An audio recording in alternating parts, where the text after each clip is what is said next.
Students, आज का topic है आपका application of conduction, mode of transfer of heat में आपको बताया था कंडक्शन और रेडिएशन। उसमें इसका एप्लीकेशन को देखिए जरा सा। डेली लाइफ में खूब इसका यूज होता है, जैसे कुकिंग फूड जहाँ होता है, फूड यूटेंसिल जिसमें हम लोग भोजन पकाते हैं, वो क्या है, मेटल का बना रहता है। नहीं, क्यों? Cooking utensil are made of metals. क्यों बना रहता है? Because metals are good conductor of heat.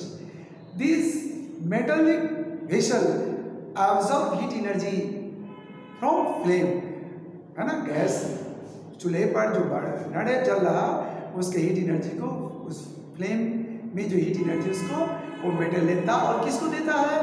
Food item को देता। फूड आइटम उसमें पकता रहता है और वहीं पर जब फूड आइटम तैयार हो जाता है तो उसको, उस प्रेशर कुकर को हटाने के लिए, बताइए, प्रेशर को हाथ से पकड़ लेंगे तो हाथ पकेगा कि नहीं? तो फिर क्या चाहिए? बैड कंडक्टर हीट चाहिए। तो उसको हैंडल को देखिए, हैंडल प्लास्टिक लगा, थर्मोसेटिक प्लास्टिक लगा रहता है ना, या है ना, थर्मोसेटिक का प्लास्टिक लगा रहता है, उसे पकड़ कर तो क्या है कि उसको हम बाहर यानी चूल्हे से नीचे उतारते हैं, नहीं तो हाथ बड़ा पक जाए। क्यों? क्योंकि वो थर्मोसेटिक प्लास्टिक जो उसके हैंडल में लगा है, प्रेशर कुकर के हैंडल में लगा हुआ है, तो क्या है वो? बैड कंडक्टर ऑफ हीट है, इंसुलेटर हीट है ना। और उसे पकड़ करके उतारते हैं उसको, ताकि वो हाथ हमारा पके नहीं। आइए इसको और भी डेली लाइफ में देख सकते हैं कि कैसे कंडक्टर का यूज है, कैसे। और जैसे आप जानते हैं विंटर के टाइम में क्या है कि स्टोन का क्या है कि मार्बल लगा हुआ है यदि रूम में, तो देखिए उससे आप ऐसे अपने पैर को डालते हैं तो बहुत ठंडा महसूस होगा। क्यों? क्योंकि वो गुड कंडक्टर हीट है। आपके फीट से, पैर से क्या होगा? हीट एनर्जी तुरंत एब्जॉर्ब करता है, आपको ठंडा लगता है। या कोई मेटल का चीज़ है, उसे हाथ से टच कीजिए ठंडे के मौसम में, ठंडा लगता है। क्यों ठंडा क्यों लगता है? ठंडे के मौसम में क्या है कि मेटल का कोई रॉड है, उसे आप हाथ से टच करते हैं तो बहुत ठंडा लगता है। कैसे? आपके बॉडी से हीट एनर्जी को तुरंत वो खींचते रहते हैं, आपकी बॉडी से हीट का ट्रांसफर उस मेटल से होने लगता है। और ऐसे वो रूम टेम्परेचर पर क्या है रहता है, जहाँ वो मेटल का रॉड है या मेटल प्लेट है कोई, तो उसको टच करने पर ठंडा महसूस होता है कि वो तो रूम टेम्परेचर पर रहता है। और आपके बॉडी का टेम्परेचर तो रूम टेम्परेचर थोड़ा ज़्यादा ही रहता है। नहीं, जितना बॉडी का टेम्परेचर कितना रहता है? 37 डिग्री सेल्सियस रहता है, हमारे बॉडी का टेम्परेचर रहता है उतना। तो हमारे बॉडी से हीट एनर्जी उस मेटल स्थिति में जाते रहता है और हमें फीलिंग होता है, ठंडा फीलिंग होता है। नहीं, जब कोई हॉट बॉडी को टच करते हैं तो कैसा फीलिंग होता है? हॉट। क्यों? क्योंकि उस मोमेंट में हीट एनर्जी उस बॉडी से, हीटेड बॉडी से हमारी बॉडी में ट्रांसफर होने लगता है फटाफट। तो क्या होने लगता है? हीट का जब ट्रांसफर होगा तो ये हॉट बॉडी आपको हॉट महसूस होगा। नहीं, आइए इस पॉइंट को भी नोट कर देते हैं, ठीक है। देखिए, cooking utensil are made of metals and its alloy. Metal, two or more metals से मिला करके, कभी कभी कोई नॉन मेटल का भी यूज कर लेता है एलॉय बनाने में, तो ये सब बना करके और क्या है कि कुकिंग यूटेंसिल तैयार किया जाता है। क्यों? Because they are good conductor of heat, so they absorb heat energy from flame and transfer it to food item, है ना। और एक बात और, किसी अच्छी क्वालिटी का जो प्रेशर कुकर है तो वहाँ कंटेनर में क्या है, प्रेशर कुकर के बॉटम में क्या है कि वो कॉपर का ही लगा दिया जाता है, उसमें कॉपर मेटल का भी यूज़ कर देता है नीचे। अच्छी क्वालिटी कॉस्टली पड़ता है। क्यों? क्योंकि ध्यान रखिएगा, copper is good conductor, copper is better good conductor यानी better conductor of heat energy than aluminium. Aluminium की अपेक्षा ये बेटर फॉर्म में हीट एनर्जी को क्या है, एब्जॉर्ब भी करके और ट्रांसमिट करता रहता है, गुड कंडक्टर है ना। ऐसा भी है, तो ये सब ध्यान रहे। अच्छा बताइए कि विंटर सीजन में हम वुलन क्लॉथ क्यों पहनते हैं?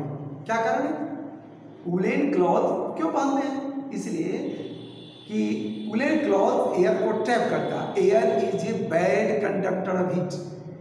जितना ही लूज स्वेटर वगैरह है, वुलन क्लॉथ जितना ही लूज होगा उसके अंदर एयर उतनी ही ज़्यादा मात्रा में ट्रैप करता है, और एयर जितनी मात्रा में ट्रैप होगा तो एयर क्या है? बैड कंडक्टर ऑफ हीट है।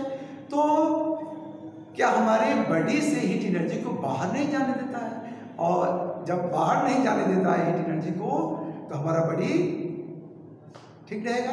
हमारी बॉडी से हीट एनर्जी बाहर की ठंडी भी नहीं आएगी। बाहर की ठंडी कैसे आएगी भाई? ट्रांसफर हीट एनर्जी का किधर से होता है बताइए? हॉट बॉडी से कोल्ड बॉडी को। तो हमारे बॉडी से बाहर जाएगा तब ना हमें ठंडी महसूस होगी क्या?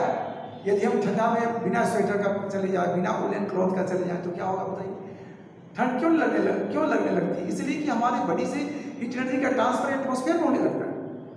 वेदर ही ठंडा है तो एटमॉस्फेयर में होगा। उसे यदि हम वुलन क्लॉथ से ढके हुए हैं, वुलन क्लॉथ क्या है?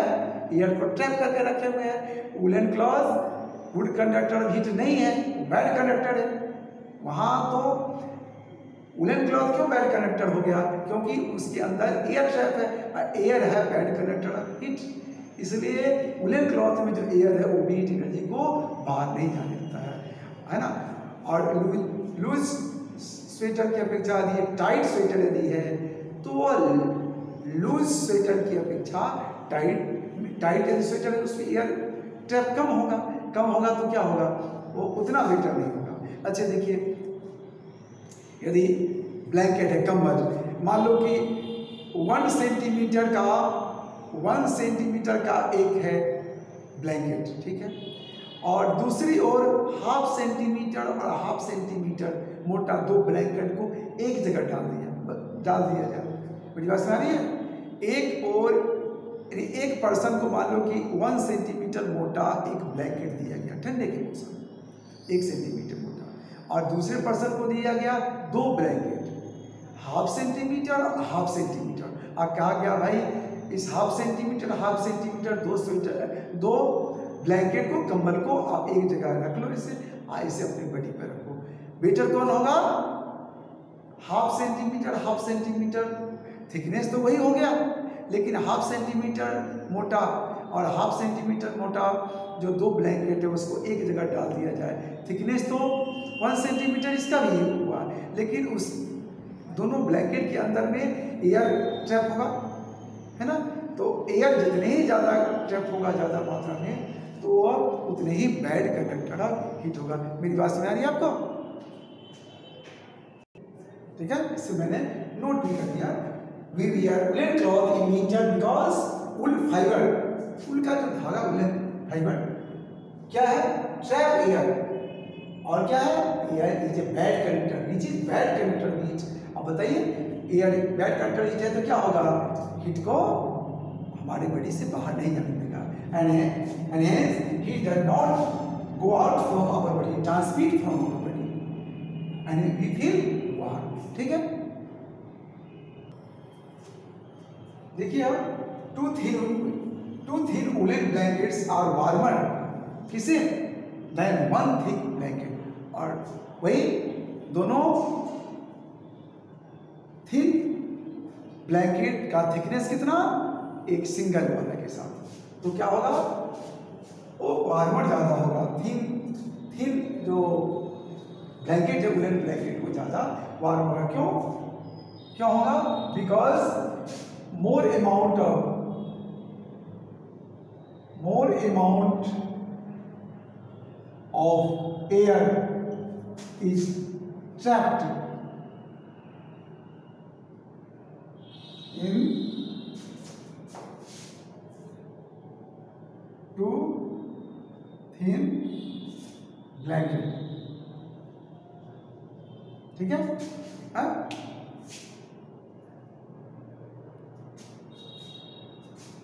बात समझ आए?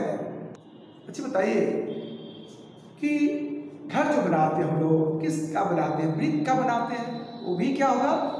अब ब्रिक का बनाते हैं, इंसुलेटेड है वो, है ना, उसमें और भी मोटार सोटार डालते हैं, जो कुछ उसमें ब्रिक के साथ मिलाते हैं, सब बैड कंटेंट है। और जितना मोटा वाल होगा, गर्मी के समय में क्या है, हमें रूम में गर्मी नहीं लगेगी, कम गर्मी लगेगी। क्यों? कि वो ब्रिक जो है वो बैड कंटेंट हीट है, वाल का थिकनेस ज़्यादा होगा, तो समर सीजन में क्या है कि टिनरी हमारे रूम में उतना नहीं आ पाएगा। और कुछ लोग मड का यूज़ करके हैं। गांव में और बहुत पहले मिट्टी का घर, मिट्टी का दीवार, मिट्टी का वॉल, मड वाल रहता था, है ना, तो मोटा मोटा दीवार रहता था मिट्टी का, है ना। और क्यों? वो भी क्या है, इंसुलेटेड ऑफ हीट है, और इसलिए घर बनाने में उसका काम होता है। ठीक है, ठीक है स्टूडेंट्स। तो फिर नेक्स्ट क्लास में फिर ठीक से इसको पढ़िए, वीडियो को बार बार सुनिए।